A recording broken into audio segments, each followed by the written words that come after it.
बताएं Jain Sahab. Yes, very good morning Anil ji. आज का जो स्टॉक है वो है स्टाइलम इंडस्ट्रीज लिमिटेड। अगेन एक रिपीट आइडिया है बट बेहतरीन आइडिया है। सबसे बढ़िया बात है ये उस स्टॉक ऊपर के लेवल से करेक्ट हुआ है और जब 10-15% करेक्टेड स्टॉक मिलता है हमें तो that can be good opportunity और अपने 50 डेमा पे सपोर्ट लेके शायद लगता है कि यहां से घूमने की एक तैयारी में है। So that's the best part in the fundamentals of fantastic.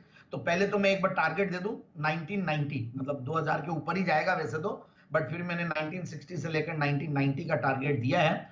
और बहुत ही अच्छी क्वालिटी की कंपनी है, इट्स अ ब्यूटीफुल कंपनी। अगर आप फंडामेंटल्स को देखें और बैकग्राउंड देखें तो नाम भी पहले इसका गोल्डन था और कंपनी भी गोल्ड क्वालिटी गोल्ड स्टैंडर्ड की कंपनी बोलूंगा मैं फंडामेंटल्स को देखते हुए।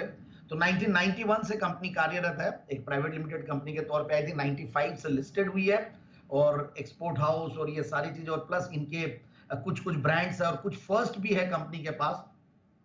सबसे बढ़िया बात है इनकी जो एक लैमिनेट्स की ये सबसे बड़ी one of the biggest brands है इन द कंट्री और सिंगल लैमिनेट प्रोड्यूसिंग ग्रुप है, मतलब ये सब लार्जेस्ट लैमिनेट प्रोड्यूसिंग ग्रुप है। और एक पर्टिकुलर प्लांट है जो कि एशिया का largest single location laminate production plant है। So which is also a big achievement. So मुझे ये चीज बहुत बढ़िया लगती है जब कोई चीज में आप फर्स्ट रहते हो या लार्जेस्ट रहते हो तो that really gives you some confidence, more confidence. और कंपनी की रेवेन्यूज अच्छी खासी एक्सपोर्ट से आती है, कुछ लोग इंपोर्ट भी करते हैं।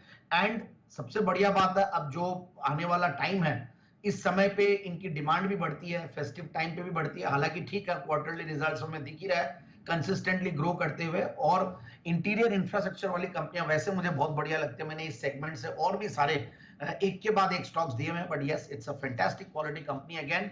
और इसने पहले एक बार एसोसिएट स्पॉन्सर भी रहे हैं कि एक्सआईपी के, इनफैक्ट ब्रांड बिल्डिंग के लिए भी काफी कोशिश करते हैं। और मैं इनका प्रेस कॉन्फ्रेंस के कॉन कॉल के नोट्स भी देख रहा था। इबिटा मार्जिन्स कंपनी के बहुत बढ़िया और कंपनी अभी और थोड़ा नॉर्थ और साउथ अमेरिका की तरफ ग्रोथ एक्सपोर्ट्स में एक्सपेक्ट कर रही है। डोमेस्टिक मार्केट में भी अपनी पेट को और बढ़ाने के लिए काफी सारे और प्लान्स किए, कुछ कैपेक्स भी इन्होंने किया हुआ है 125-150 करोड़ का। ये सारी चीजें तो आगे ग्रोथ तो बरकरार रहेगी। अब मैं 28 के पी मल्टीपल पे मुझे ये स्टॉक सस्ता लगता है क्योंकि कंपनी की पिछले 3 साल की प्रॉफिट की कैगर रही है 50%, सेल्स की कैगर रही है 27%, रिटर्न ऑन कैपिटल एम्प्लॉयड है 31-32%, रिटर्न ऑन इक्विटी है 26% और zero debt, negligible debt company. Again जो पियोत्रोस की स्कोर में देखता हूं हमेशा तो यहाँ पे 8 का आ रहा है which is very good. And again operating profit margin one of the highest June quarter में, इनफैक्ट हाईएस्ट तो प्रॉफिट्स आए हैं, हाईएस्ट ऑपरेटिंग प्रॉफिट मार्जिन है 19% का, मतलब पहले ये 15% और ये सब में था। So it is one of the highest in last few quarters. मैं ये नहीं बोलूंगा कि पहले इन्होंने 20% 20s में भी काम किया हुआ ऑपरेटिंग प्रॉफिट मार्जिन पे। तो 21 करोड़ के पैट के सामने जून 2023 में 28 करोड़ का पैट था। टीटीएम बेसिस पे 100 करोड़ के ऊपर कंपनी पहली बार पहुंची है। तो हाईएस्ट एवर टीटीएम बेसिस पे प्रॉफिट्स है। एक छोटी इक्विटी वाली कंपनी है तो कई बार लोग बोलते हैं कि बड़े भाव का स्टॉक क्यों देते हो। ये भाव इसलिए बड़े हैं क्योंकि इक्विटी छोटी है और ₹5 का फेस वैल्यू है वैसे। और प्रोमोटर्स की शेयर होल्डिंग के अलावा स्ट्रॉन्ग एफआईआईज ने बढ़ाया इस बार, पिछले क्वार्टर में इन्होंने बढ़ाया मार्च से लेकर जून तक।